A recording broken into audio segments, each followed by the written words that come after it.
The dust of the high plains settled on everything, a fine grit that coated the soul. It worked its way into the leather of Corbin's boots, into the lines around his eyes, and into the silence that was his only true companion. He stood by the saloon's warped hitching post, a ghost in the brutal afternoon sun, watching the town of Redemption breathe its foul, whiskey-soaked breath. It was a place that had forgotten its name's meaning, if it ever knew it. Men with hollowed-out eyes and quick hands drifted through its single street, their laughter like the scrape of rock on bone. Corbin wanted only tobacco and salt, the simple necessities that would allow him to retreat back to the wind-scoured ridges where a man's sins could be worn away by solitude. He felt a shove from behind, the prelude to trouble. 3 railmen, broad and baked red by the sun, grinned at him. Their leader, a man with a stained beard and cruel, small eyes, pushed something forward. It was a person, small and lost in a dirty shift, a girl whose black hair was matted with grime. She stumbled, and he saw she was Chinese, one of the countless souls brought over to blast through mountains and lay track, treated as less than cattle. "Got a present for you, wolf eyes," the bearded man sneered. "Figured you was lonely up in them hills." Their laughter was a raw, ugly thing. They shoved her again, hard. She fell to her knees in the dust, a bundle of rags and terror. And then, she did something that stopped the world. Her hand, thin and trembling, shot out and latched onto the cuff of his trousers. Her grip was desperate, a drowning man's grasp. She clung to his leg, her face pressed into the dusty leather, a choked sound escaping her throat. The men's laughter hitched, turning to confused mockery. They expected him to kick her away, to treat the gift with the contempt they intended. But Corbin did not move. He only looked down at the dark head of hair, at the small hand wrapped around his ankle, and felt the anchor of her terror in a way that silenced the entire world. He felt the weight of their stare, hot and expectant. The men of Redemption were vultures, waiting for the first sign of weakness to tear a man apart. They saw the woman clinging to his leg not as a person, but as a test, a provocation wrapped in a cruel joke. Corbin's gaze lifted slowly from the woman to the bearded man. His own eyes, the color of a winter sky, held no anger, no fear, only a profound and weary stillness. The world had done its best to burn the humanity out of him, leaving behind a hard shell of quiet survival. But the desperate grip on his ankle was a spark in the kindling of a long-dead fire. He could feel her trembling through the thick leather of his boot, a frantic, bird-like tremor of pure fear. He thought of the traps he set in the high mountains, the snap of steel, the caught animal's final, terrified struggle. He had always made those ends quick, a small mercy in a merciless world. He looked at the grinning faces, teeth stained with tobacco, and saw the trappers, not the trapped. His own past was a gallery of violence, a landscape of necessary cruelties, but this felt different. This was sport. His hand, which had been resting near the worn handle of his pistol, dropped to his side. He didn't need a weapon for this. His voice, when it came, was rusted from disuse, a low rasp that cut through their fading laughter. "Gone," the bearded man's grin faltered. "What's that?" "We're giving you a gift." Corbin's eyes did not waver.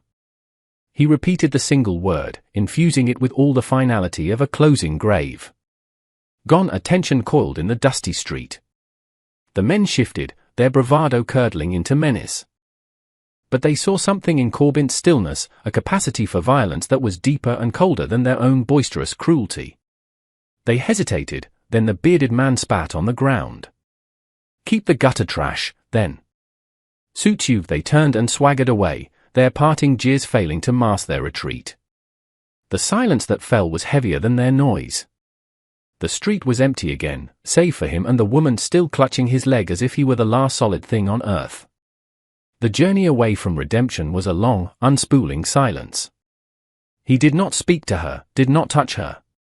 After the men had gone, he had waited, standing like a statue in the oppressive heat until her grip on his leg finally slackened. When she looked up, her eyes were wide with a terror that had not yet been replaced by any other emotion. He simply turned and started walking. After a long moment, he heard the soft, shuffling sounds of her following. The sun beat down, turning the cracked earth into a skillet. He walked with a long, ground-eating stride born of years spent in the wilderness, but he found himself subconsciously slowing his pace, listening for the faint sounds of her bare feet on the sharp rock and parched soil. He never looked back, but he was aware of her as a constant presence, a small shadow trailing his own. The landscape was as stark and unforgiving as his own life, weathered rock, twisted juniper trees, and the vast, indifferent sky. It was a place that stripped you down to your essence. He wondered what her essence was, beyond the terror he had first seen. He saw the world through her imagined eyes, the menacing shapes of the rocks, the hawk circling high overhead not as a thing of beauty but as another predator in a world of them. Once, he stopped by a thin trickle of a stream to fill his canteen. He drank, then set it on a rock and walked away a dozen paces, turning his back to give her space. He heard her hesitant approach, the sound of her drinking, desperate and quick. When he turned back, she was standing where he had left her, the canteen on the rock between them, a silent offering. He picked it up without acknowledgement and continued on. The distance she kept was precise, never too close to be a threat, never too far to be left behind. It was the careful calculus of survival, and he, a lifelong survivor, recognized it immediately. The silence between them was not empty, it was filled with the things they did not know about each other, a chasm of language and experience, bridged only by the simple, shared act of putting one foot in front of the other, moving toward an unknown destination. His cabin was less a home and more a shelter, a small fortress of hewn logs tucked into a stony fold of the mountains, almost invisible against the grey rock. It was a place built for solitude, with one room, one window, and a heavy door. When they arrived, dusk was bleeding purple and orange across the western peaks. He pushed the door open and entered without a word, leaving her hesitating on the threshold. The inside smelled of pine smoke, leather, and dried herbs. A stone hearth dominated one wall, cold and dark. A simple cot, a table, 2 chairs, the spare furniture of a life stripped of all excess. He dropped his pack on the floor, the sound unnervingly loud in the stillness. He saw her silhouette in the doorway, a fragile shape against the fading light, poised for flight. She was watching him, her entire being focused on his every movement, trying to read the intent behind the gesture. He moved to the hearth, striking a match. The flame bloomed, and he touched it to the waiting kindling. Fire caught, and a warm, flickering light pushed back the encroaching shadows. The light caught the side of her face as she finally stepped inside, revealing the sharp line of her cheekbone and the dark, deep pool of her eye. She was a ghost given form by the firelight. He took a heavy wool blanket from a chest at the foot of his cot and placed it on the floor in the corner farthest from him, a clear demarcation of territory. He didn't look at her as he did it. Then he moved to the table, unwrapping a piece of dried venison and a hard biscuit from his pack. He sliced the jerky with his knife, the blade moving with practiced efficiency. He ate his portion standing, then placed the rest on the table, along with the biscuit and a dipper of water. He moved to the window, staring out at the star-dusted darkness, his back to her, granting her the privacy of a predator deliberately looking away from its prey. For a long time, there was no sound but the crackle of the fire. Then, he heard the whisper of cloth, the softest scrape of the tin dipper on the wooden table. The silence that followed was one of sustenance, a fragile truce declared in the shared act of breaking bread. Days bled into one another, each marked by the rising and setting of the sun, each governed by an unspoken rhythm. A new kind of silence began to grow between them, different from the tense, fearful quiet of the journey. This silence was shaped by routine, by the parallel paths of their existence in the small cabin. Corbin would rise before dawn, the habit of a lifetime, and go out to check his traps or hunt. He would return to find the fire stoked, the single room swept clean with a makeshift broom of bundled twigs, and a pail of fresh water drawn from the nearby spring. He never asked her to do these things. One day, she simply began. She moved about the cabin with a quiet efficiency that he started to admire. She had a way of mending, her small hands working a needle and thread through his torn shirt with a precision that was almost beautiful. He would sit at the table, cleaning his rifle or sharpening his knife, and he would watch her from the corner of his eye. He noticed the way the tension in her shoulders had begun to ease, the way she no longer flinched if he moved too suddenly. She had claimed a small space as her own, a patch of sun by the window where she'd sit, and a tiny garden she started near the door, coaxing green shoots from the hard-packed earth. He didn't know the names of the plants, but he saw how she tended them with a gentle reverence. One afternoon, he came back from the woods and laid a brace of rabbits on the stoop. He went to sharpen his skinning knife. When he returned, she was already there, the knife in her hand, working with a speed and skill that startled him. Her hands were not just for mending and gardening. They knew work. They knew survival. She glanced up and saw him watching, her hands momentarily stilling. He gave a short, single nod of approval. She looked down and resumed her work, but he saw a faint flush creep up her neck. The silence was no longer a wall, but the very air they breathed, a medium through which understanding could pass without the clumsiness of words. The mountain was a place of sudden, brutal change. One moment, the sky was a placid blue, the next, the world was a fury of wind and rain. A storm blew in from the north, a great, dark beast that clawed at the little cabin, shrieking through the cracks in the logs. For 2 days, they were trapped inside, the world reduced to the 4 walls of their shelter and the roaring chaos outside. The fire was their only sun, casting long, dancing shadows that seemed to have a life of their own. The confinement should have been a pressure cooker, amplifying the tension between them, but it did the opposite. It created a small, shared island in a sea of elemental rage. They were 2 souls adrift, and the cabin was their raft. On the second day, he was securing a loose shutter against the wind when the storm ripped it from his grasp, slamming it against his side and sending a long, wicked splinter of wood deep into his forearm. He cursed, a sharp, guttural sound, stumbling back inside with blood welling dark and fast from the wound. He slumped into a chair, trying to pull the splinter out with his other hand, his fingers clumsy and slick with blood. He was so focused on the task, on the searing pain, that he didn't notice her approach until she was standing before him. Her face was pale in the firelight, her eyes wide. He expected to see fear, the old, familiar terror of his violence and his pain. But he saw something else there, a sharp, focused concern that cut through his haze of agony. She gestured toward the wound, a questioning look in her eyes. He hesitated for only a second before nodding, his breath hissing through his teeth. She moved quickly, fetching a clean cloth and the dipper of water. Her touch, when it came, was shockingly gentle. She cleaned the area around the splinter, her fingers probing the edges of the wound with a clinical lack of hesitation. She looked at him, a silent question. He gritted his teeth and gave another nod. With a steady hand, she grasped the end of the splinter and pulled. The pain was a hot, white flash, and he grunted, but it was clean, a release. She immediately pressed the cloth to the wound, applying pressure, her small frame leaning over him. It was the first time they had touched since that first day in the dust of redemption, and this time, it was not an act of desperation, but an act of care. After she bound his arm, the storm outside seemed to lose its fury. The wind shriek softened to a mournful moan, and the rain settled into a steady, rhythmic drumming on the roof. The atmosphere inside the cabin had changed irrevocably.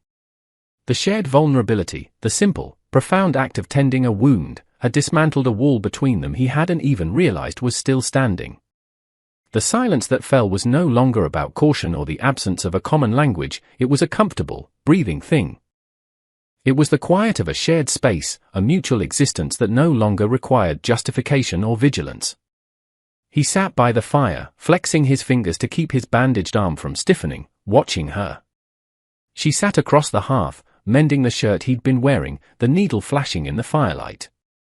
There was a peace in the small, domestic sounds, the crackle of the logs, the whisper of thread through cloth, the soft sigh of the wind outside.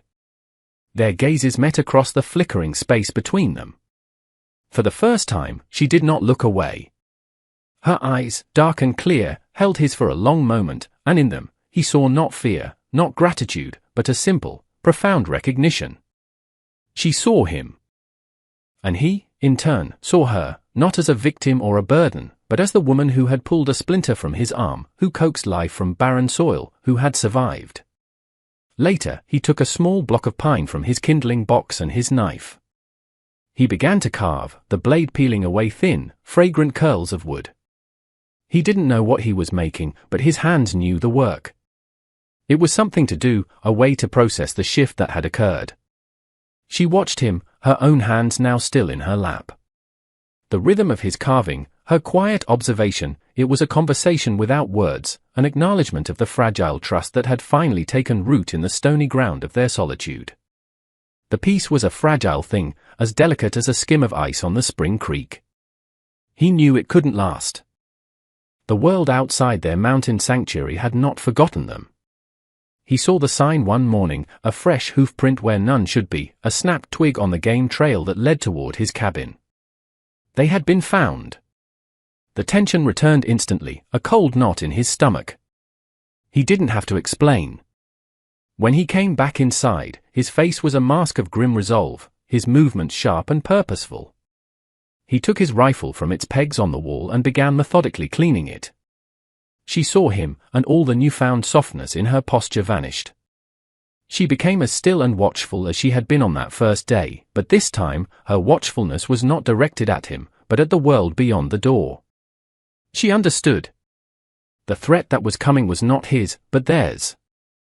He worked in silence, loading the rifle, checking his pistol. He felt her eyes on him.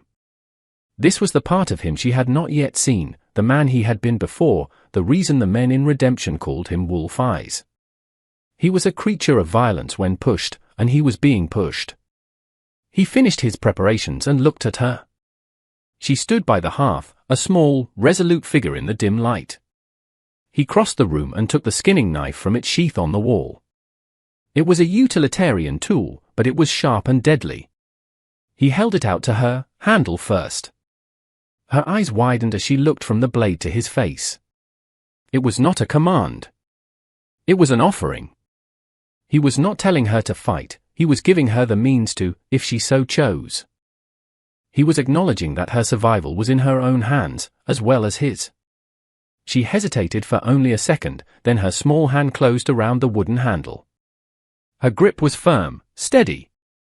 She was no longer just a survivor of past cruelties, she was ready to be a combatant for her future.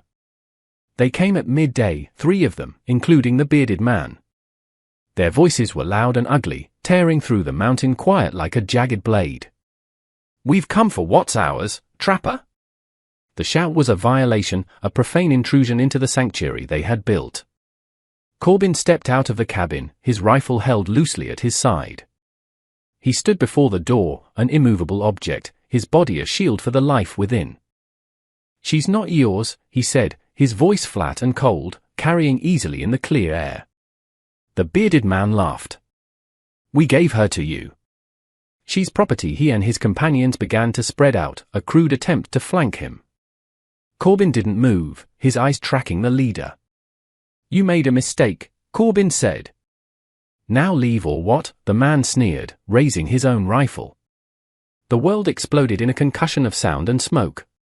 Corbin fired first, his shot not aimed to kill but to warn, splintering the stock of the bearded man's rifle and sending him staggering back with a cry of shock and pain. The other 2 men, startled into action, returned fire. The fight was a brutal, clumsy thing, devoid of honor or glory. It was about survival. Corbin moved with a cold, deadly economy, using the corner of the cabin as cover. A bullet ripped through the sleeve of his shirt. He fired back, and one of the men went down, clutching his leg. Inside, Mai did not cower. She pressed herself against the wall, knife in hand, listening to the cacophony of shouts and gunfire. She peered through a small crack between the logs. She saw the 3rd man, seeing his chance, break from cover and rush the cabin's open door. Corbin was occupied, pinned down. There was no time to think. As the man lunged through the doorway, she put all of her weight into the heavy wooden door, slamming it shut. The man screamed as the solid oak crushed his arm, his pistol clattering to the floor. The sound, the momentary distraction, was all Corbin needed. He stepped out from cover and the fight was over. The aftermath was a profound, ringing silence. The air was thick with the acrid smell of gunpowder. The intruders were gone, one nursing a broken arm, the other a wounded leg, their bravado shattered. They would not be back. Corbin stood for a long moment, the rifle heavy in his hands, watching them retreat down the mountain. The violence had left him feeling hollow, an old and weary sensation. He turned and went back inside. The cabin felt different, the air charged. Mai stood by the door, the knife still clutched in her hand. Her face was pale, but her eyes were bright, fierce. They looked at each other, the defender of the threshold and the guardian of the hearth. No words were needed to explain what they had done, what they had become. They were no longer a man and his ward, or a protector and his charge. They were partners. They had fought for their small space in the world, together. Later, after he had cleaned his wounds and she had barred the door, they sat by the fire. The silence that settled between them was the deepest and most peaceful yet.